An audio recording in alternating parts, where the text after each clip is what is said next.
Welcome to the Great Detectives of Old Time Radio from Boise, Idaho. This is your host, Adam Graham. If you have a comment, email it to me at box13@greatdetectives.net.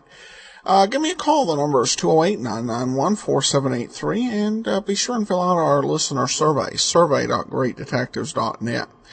I do want to encourage you, if you've not already, pick up a copy of my ebook, All I Needed to Know I Learned from Columbo. It's available in most ebook formats, including the Kindle, and you can also purchase it at smashwords.com. In the book, we take a look at the careers and history of 7 great detectives of radio, television, and literature, including Sherlock Holmes, Nero Wolfe, Monk, and Boston Blackie. It's available now for $1.99. All right, well, now it's time for today's episode of Pete Kelly's Blues. Zelda, I should note that there were quite a few lost episodes between last week's show and this week's. There was a repeat, they actually did, rerunning Vera Brand on week 6 of the program. This week's show comes from week 10. It's from September the 5th of 1951, and the title is Zelda. This one's about Pete Kelly. It's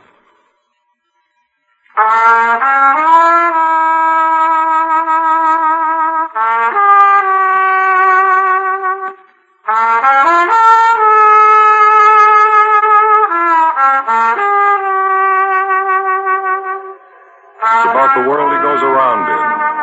It's about the big music and the big trouble and the big 20s. So when they ask you, tell them this one's about the blues. Pete Kelly's Blues.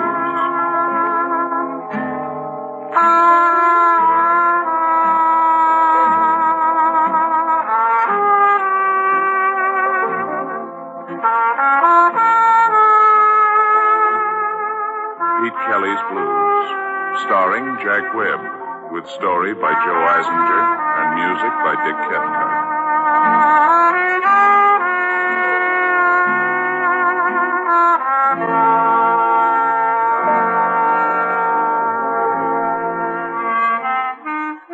.417 Cherry Street, Kansas City. It's a standard speakeasy. The ceiling is low, the prices are high, and the whiskey is cut more times than a chin at a barber college.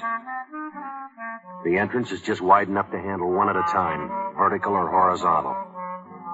My name's Pete Kelly. I play cornet. We start every night about 10, and we play till the last buck is home safe in Lupo's cash register. George Lupo owns the lease. He's a fat, friendly little guy you can always count on for a 20 in exchange for 2 10s. But that's all right. He lets us play the kind of music we like, and every once in a while he'll let us duck out to make a couple of phonograph records. All he asks is that we're back in an hour and 15% of the take. Well, last night, Matty Wynn had been after us for 2 weeks to make another record for him, to fill out one side. Matty ran a 2-turntable recording joint in a loft over on Baltimore. During the day, he'd keep busy making $2 personal records for the folks to send back home to the farm. At night, he'd rope a combo like ours to put out with some Dixie for the local market. We'd already pressed a few for his label under different names. The Spickersville Sparks, the Grundy Growlers, the KC Cats. Maybe you got 1 or 2 in your collection. Hold on to them. They're pure. Well, it was getting on to 11 when I pushed the tempo on the last number in the second set. Lupo glared at us as we hustled out. Packed up our instruments, we piled into a taxi in Red's Erskine coupe and slammed out for Baltimore Street and Matty's loft. Come on, I'll help you with the fake. All right. Let's keep it light, huh? This is a residential district now. Hold it down, boys, huh? Hold it down. Hey, fellas, quiet down now. Quiet. Pete? Who's that, Red? Looks like Zelda. Oh, Pete, I'm so glad I didn't miss you. Yeah, Zelda. I have to... Could I talk to you for a minute, Pete? All right, what's on your mind? Alone? I got a recording date, Zelda. I know, Pete. That's why I came here. We have to get back to 417. A minute, Pete? A half a minute. All right. Okay, Petey, we'll wait upstairs. All right, you guys, let's move. And Pete, Yeah, Red. we don't sound like much out of corn there. Make it snappy, huh? All right. All right, inside, Mo. Thank you, Pete. All right, come on, Zelda. Don't be mean, Pete. I've had my share of meanness. The way the newspaper... What did you expect? Rave notices for the way you divorced Maddie to marry a hood like Johnny April? I have a right to live my own life. Sure, no matter whose life you kick to shreds doing it. I love Johnny. He loves me. Oh, Pete, of all people, I thought you would understand, that you would... Now, look, Zelda. I like a guy named Matty Wynn. In my book, he didn't rate the kind of treatment you dealt him. You like a guy named Matty Wynn. How much do you really know All right, about... Zelda, just funnel this down. Now, what do you want? Matty refuses to see me, Pete. That figures. I want you to talk to him for me. Saying what? You and Matty, you always got on well together. He may listen to Now, you. look, Zelda, I got a job to do. Get to it. Matty's got a record that belongs to me. I want it. What kind of a record? It's a record you and the boys made once, June night. And you're beginning to make a lot of sense, Zelda. You'll understand, Pete. Just tell him I'll give him anything he wants for the record. You just tell him that, Pete. If you talk to him, maybe he'll... Now, look, Zelda, just for the book here. I never liked you much. I know. I Pete, think you were grief for Matty from the first day he met you until the day you dealt him the final foul. All right, now, why don't you just leave him alone? For Matty's sake, believe me, Pete. For his sake, I must have that record, and if you're a friend of his, Pete, you'll advise him to give it to me. All right. I don't know what you want with an old disc of mine, but if it's something you need, it's something Matty's better off without.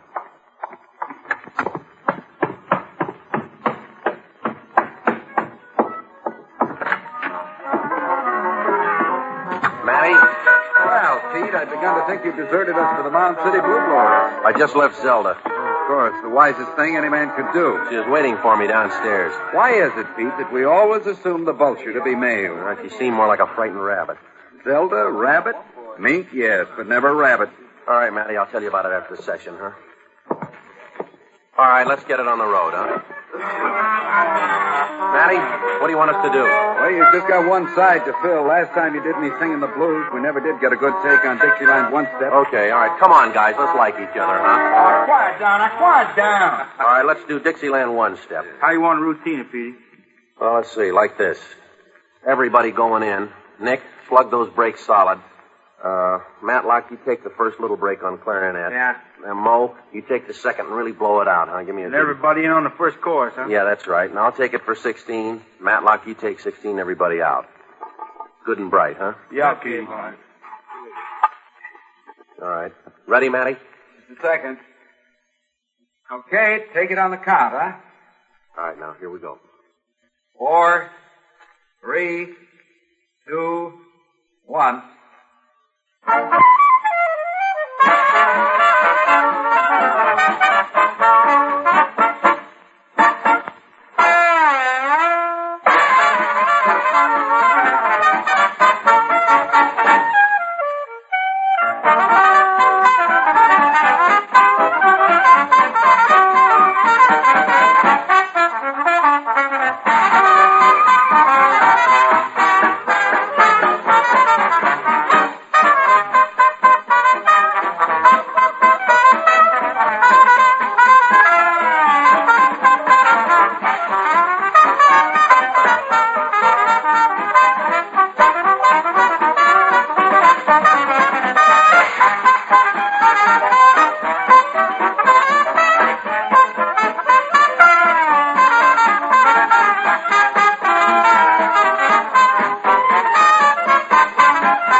good, huh? Yeah, it was good for me. Bye, Matlock. Matty? That does it, Pete. All right, you can pack up. I'll see you back at 417, huh? You stand behind, Pete? Yeah, 10 minutes. Leave the Erskine for me, will you, Red? Sure. Look, Pete, you come here to take care of your business. Leave it that way, huh? Don't worry, Red, I aim to. Will you take my horn? Yeah. I'll see you later. All right. Come on. Nice, Pete. One solo seemed a little long for time, but I think we can get it all on. Look, Matty, I know this is probably none of my business. The papers and her marriage to Johnny April has made Zelda everybody's business. Well, she asked me to talk to you about a record. Indeed. An old one of ours, June night. Yeah, June night. I remember it well, Pete. I always considered it a splendid achievement in jazz that should one day become a collector's item. Zelda doesn't know jazz from German measles and cares less, but she said she'd give you anything you want for that record. You can tell Zelda that she can purchase a copy of June night at Lambert's for 35 cents. Yeah, that's why I don't get it. And if you're fortunate, Pete, you never will. Forgive me, Pete. I don't mean to be sharp with you, but you're young and carefree. Stay that way. And if Zelda should again approach you, take a trip around the world to someplace else, but go. All right, Matty. She asked me to ask you, and I asked. Good night. Good night, Pete.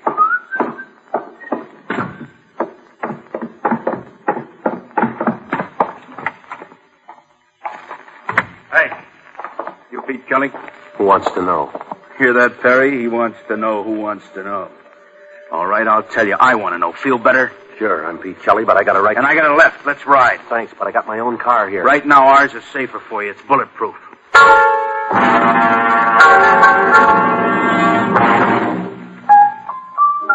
Well, I was going to tell him I didn't need a bulletproof car.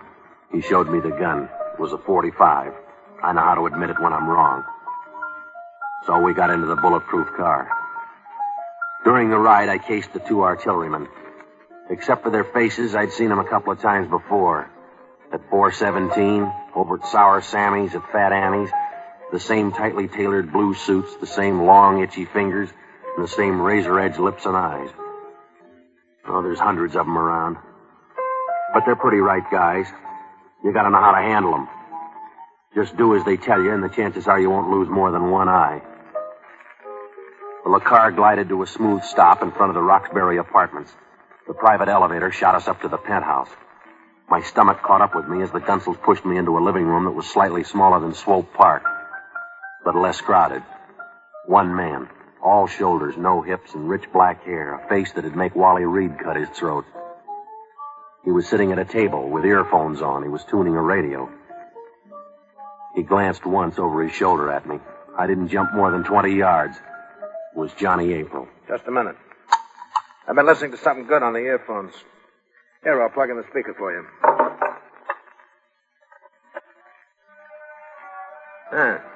You hear that music?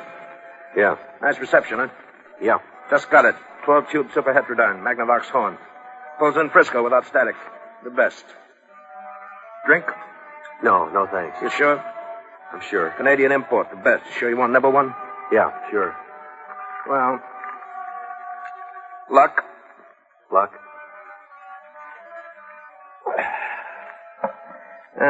It's good stuff. Got a jolt, the best.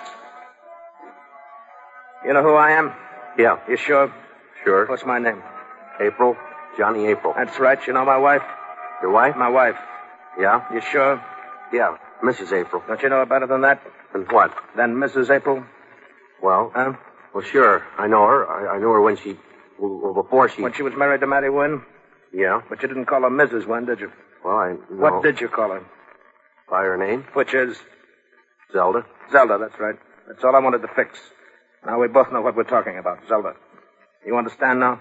Yeah? That's why I invited you here, to talk about Zelda. And why you're bothering her. Oh, you lost me, Mr. April. Not a bad suggestion, but first I want you to tell me what you and Wynn are clubbing Zelda with.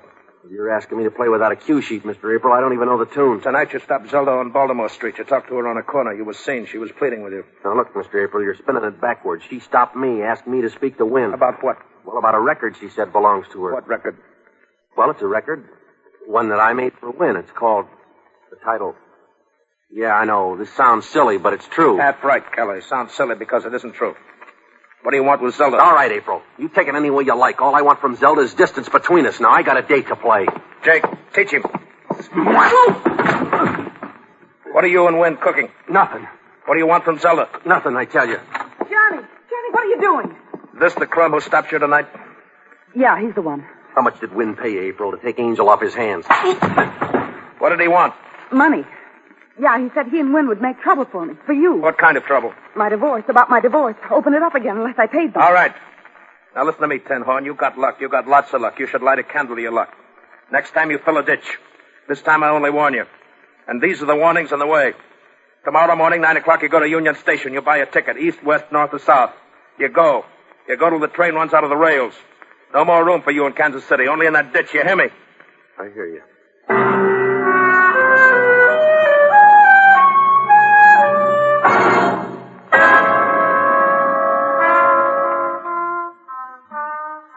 Well, Jake and Perry drove me back to the Erskine.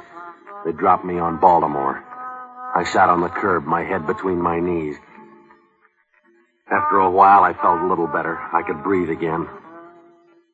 The lights were still on up in Matty's loft. He was probably working on the master. While I navigated the long flight of stairs, trying hard to hold back the sudden anger kicking up in me. It wasn't Matty's fault. He'd warned me about Zelda. No use to take it out on him. Well, I went into the loft and made an effort to hold it down. But it was a wasted effort. Matty wouldn't have minded anything I said or did. Matty wasn't even there. Only his body, half covered with the burlap used on the walls to soundproof the joint. He'd been shot once through the head, clawed down enough burlap over himself to make a shroud. I picked up the phone in the office, gave Central the number of Sour Sammy's joint, and waited for Sammy to see if Barney Ricketts was under his favorite table. Barney Ricketts is the only ex-bootlegger I know who went broke in 1922. He set out to prove that a man could drink his gin without ill effects. But he never set a time limit on the experiment. No, Barney hadn't come in yet to Sour Sammy's. Well, I left word for him, meet me at Fat Annie's place. I started to leave. I hesitated and went back to Matty Wynn, spread a clean handkerchief over his face. I made the street 3 stairs at a time. I crossed the river, jolted the Erskine down Boulder Road to Fat Annie's place. Seemed like a waste of good singing, but Maggie Jackson was getting ready to do her number. I eased a lone drunk out of a booth, draped him on the edge of the bar, and sat and listened to Maggie.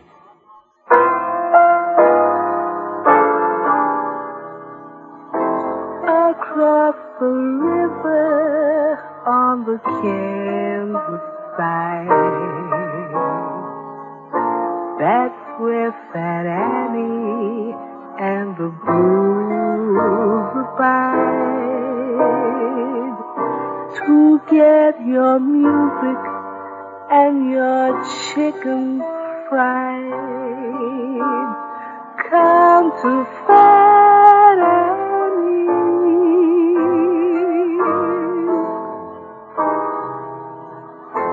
Just pour a pocketful of rock and ride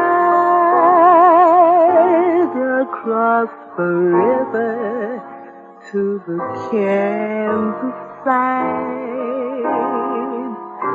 And when you get across that great divide, come to Fat Annie's.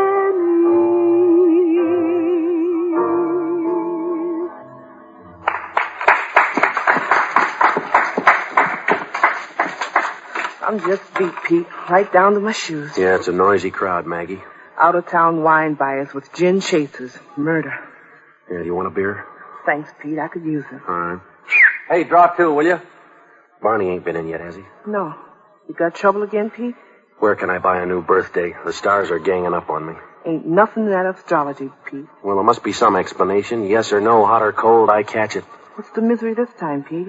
Only that Matty Wynn caught a bullet in the head. No. And if I'm not out of KC by morning, he's going to have company. Look, Maggie, do you remember a disc I cut for Matty? June night? Sure do. Good session. You got a copy of that one? Right on top of the pile. Where? In my room, just down the street a piece. Well, I'd go with you, Maggie, but I don't want to miss Barney. I'll get it for you, Petey. Thanks a lot. Ah, Pete Kelly, noted troubadour, bar of the barrel houses. Hi, Barney. And Maggie Jackson, Canary of the Cribs. I'll be right back, Pete. Thanks a lot. Petey, I've just suffered a great hurt. No sooner did I set foot in Sour Sammy's joint than Sour Sammy himself came a-grinning and a-smirking to tell me with undisguised glee that you were waiting for me here. He was openly delighted to see me go. Yeah, look, Barney. I was sorely tempted to ignore the message, merely to aggravate Sour Sammy, you understand. But since it was you, Petey, and in distress, I'll warrant, I came on the wings of Mercury. Thanks, Barney. Mercury, that's a thought, Petey. We've tried ether in our beer, chloroform, and even the tincture of laudanum. Now, what would a soup spoon of mercury do? No, too risky, unless, of course, one... Barney, listen to me, will you? I'm breathing against the clock. Never will I forget Sour Sammy's attitude, and after all the credit he's given me, too. No, Petey, it proves only one thing. Man is essentially an asocial animal.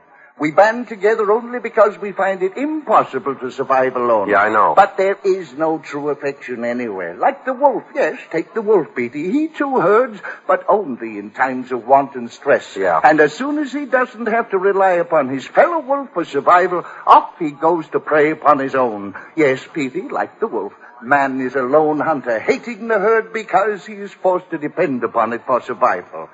You all through? Very well, fellow wolf. Johnny April, Barney, do you know him? Oh, yes. A fine gentleman, Johnny April, never kills on the Sabbath. Well, I can't wait that long. He gives me till morning to get out of town. Foolish man, right now you should be navel deep in timetable. Look, I got sucked into this by his wife, Zelda. She asked me to get a record from Mattie Wynn that belongs to her. She told April that I'm trying to shake her down. I got worked over and Wynn got a bullet. What's on this record? I don't know. It's just a disc I once made for Mattie. It's called June Night. Why does Zelda want it? I don't know. Why did Zelda lie to April? I don't know. Here's the record, Pete. Thanks, Maggie. And who shot Mattie? I don't know. Let's save time, Petey. Just tell me what you do know. Well, all I know is that Zelda's after this record, and she doesn't want April to know it. And that's the copy there? Yeah, June Night. I thought maybe we could spin it once, and maybe it'll give us some kind of a message. I'll put it on the phonograph, Pete. Thanks, Maggie. I'll wind it up for you here.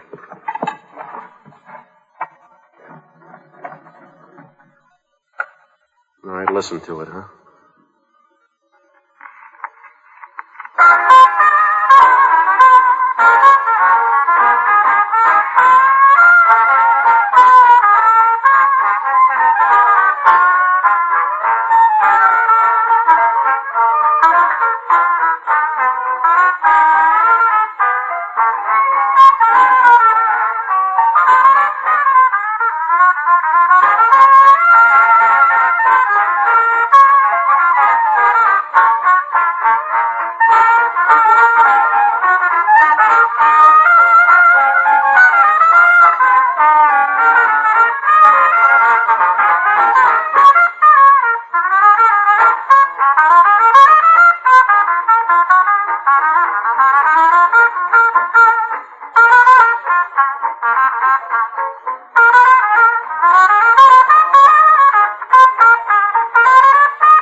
Good quality.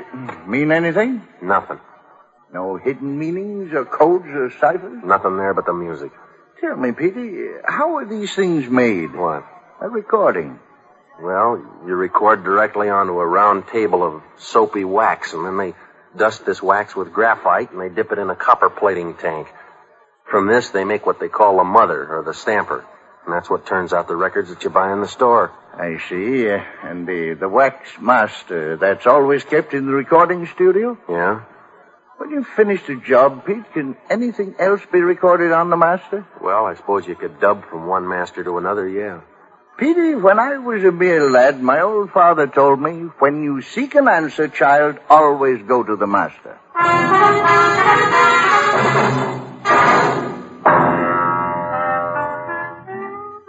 Well, I pointed Barney for the door. We got into the Erskine and jolted back over Boulder Road and across the river.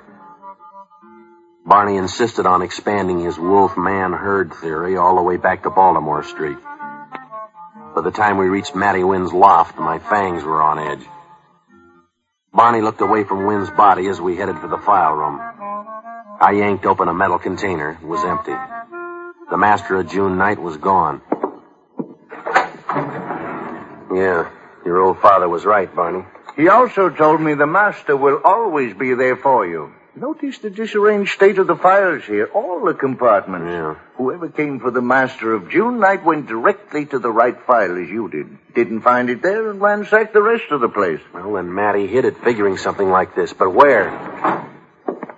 Let's look around the control room, Petey. Oh, there's no place there to hide a flea. Did you ever read a story called The Purloined Letter by Edgar Allan Poe? Not now, Barney. A wonderful little tale. Now, look, Barney, In this particular story, Petey, a number of detectives were taking a room apart by the seams, searching for a letter. They couldn't find it, and why? Because man is blind, Petey. He never recognizes the truth when his eyes fall on it, just as our eyes now fall on this peculiar-looking record on the turntable. Yeah. Barney wouldn't leave it out just like this. Prove me wrong. Play it.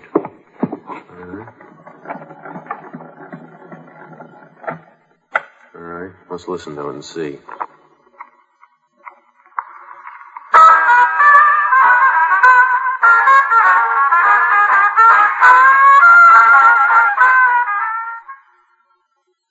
You understand what you're to say, Zelda? You want the script for me? Not that I don't trust you, of course. Let's get on with it, Matty. A little closer to the microphone, Zelda. This close enough, Matty? This close enough, Pete? Don't be foolish, Zelda. Put that gun away. Give me the record, Pete. Sure, in exchange for that gun. You'll get what's in the gun. What, you dealt it to Matty? The record here on the turntable all the time, and you broke 3 nails ripping those files apart? Face the wall. Keep your hands up. Lean against it, both of you. Excuse me, madam, but I just dropped in to make a record for the folks Shut back up. home. Surely. One move, and I'll give it to you in the back. That's my department, Zelda. Johnny! Give me the gun. All right, Zelda. I told you here. I only bought a small piece of your yarn. Now I want the rest of it. I didn't want to involve you, Johnny. I came to pay them off. They killed Matty. See? See there? And I got the gun away No from... good, Zelda. Can't you see his face? He's just run out of mileage and ideas. Listen to this, April. No, darling. It's a frame. This... Shut up. All right, Kelly, I'm listening, and it better be good. All right. Here it is. It's all on the record.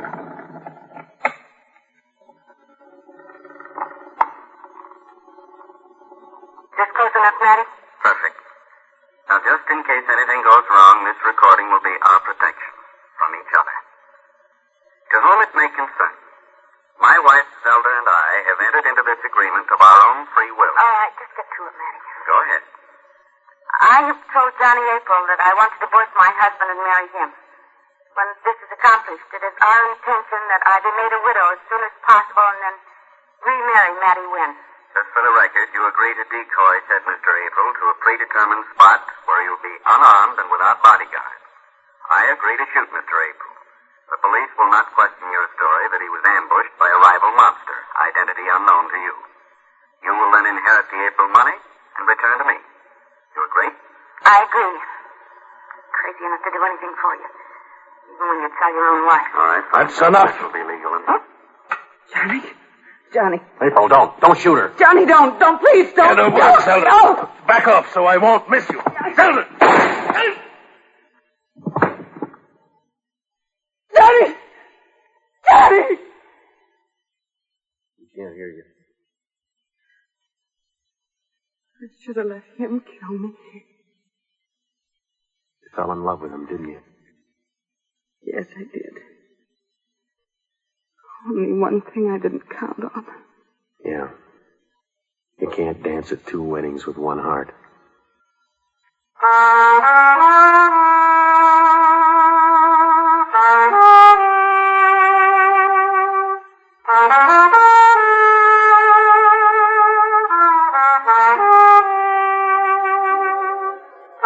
Kelly's Blues, starring Jack Webb, with story by Joe Eisinger and music by Dick Cathcart, scoring by Matty Matlock.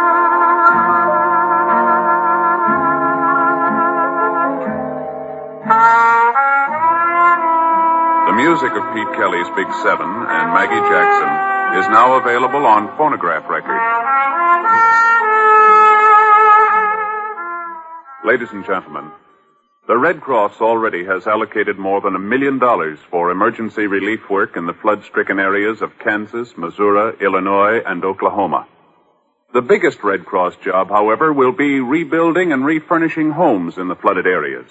Cost of this job will run into the millions, more than present Red Cross resources can provide. That is why President Truman has issued a special appeal to all Americans to contribute generously to a special Red Cross flood fund of at least $5 million.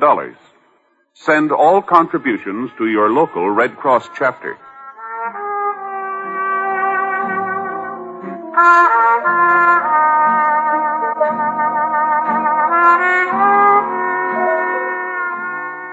The preceding was transcribed. It's the Silver Jubilee on NBC. Tonight, one of your old friends is returning to NBC. Yes, there's fun for everyone tonight with Uncle Gildy, that happy, bungling hero of the airwaves, the great Gildersleeve. And later tonight, there's the best in recorded music on Meredith Wilson's Music Room.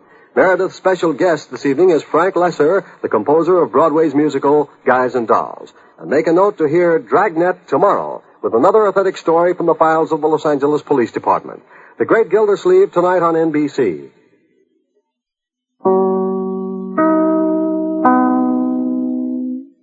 Welcome back. Well, he learns kind of late in the game that his friend wasn't quite all he thought he was with this sort of divorce, murder, and remarriage plot.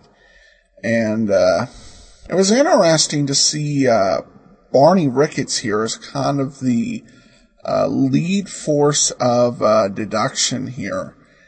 In a way, kind of reminiscent of that Screwball Division episode we played a few weeks back for our 650th episode special. I should mention that of the 5 lost episodes between this week's show and last week's, other than Vera Brand rerun, only 2 titles are known. That was the Marie Walters story and The Young Girl and The Mug. But we'll be back next couple of weeks with some more Pete Kelly's Blues. We do turn now to listener comments and feedback. And just a couple quickly from Facebook. I enjoy this show from Schubert. And Roger comments, love great detectives. Well, thanks so much for your support and your comments. They're truly appreciated. You can become one of our friends on Facebook, facebook.com/Radio Detectives. And be sure and follow us on Twitter at Radio Detectives and fill out our listener survey, survey.greatdetectives.net. But from Boise, Idaho, this is your host, Adam Graham, signing off.